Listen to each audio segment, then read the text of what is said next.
The grief of thousands of people underscores world leaders' urgent attempts to end the war in Gaza after more than 7 months.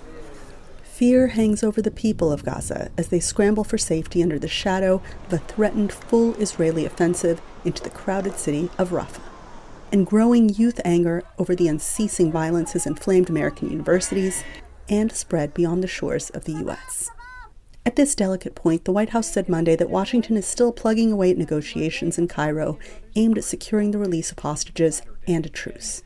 This particular negotiation has had its ups and downs, its ins and outs, its twists and turns.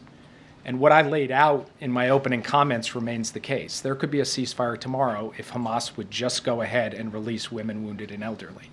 We do believe Israel has put a good proposal on the table. Hamas has put a counter-proposal on the table. The world is calling for a ceasefire. Those who are doing so should go to Hamas and say, come to the table and work until we get a deal. And he acknowledged to VOA there are new fissures in that process.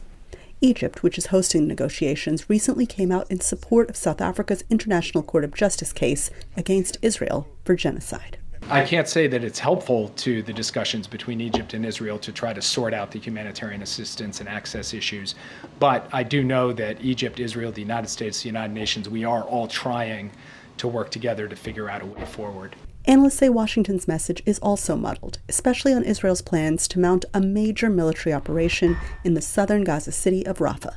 Sullivan said Monday that Israel has conducted only targeted strikes there so far.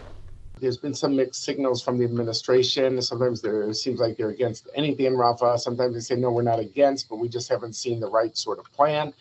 So I think that this needs to be clarified. Meanwhile, as Washington tries to make a clear plan, Israel's leadership faces pressure from citizens who accuse Prime Minister Benjamin Netanyahu of fanning the flames of Palestinian violence. Just wanted to emphasize to Prime Minister Netanyahu his responsibility for what happened here on October 7th. Meanwhile, as officials try to talk their way to peace, Israel's strikes on Gaza continue. Anita Powell, VOANews, the White House.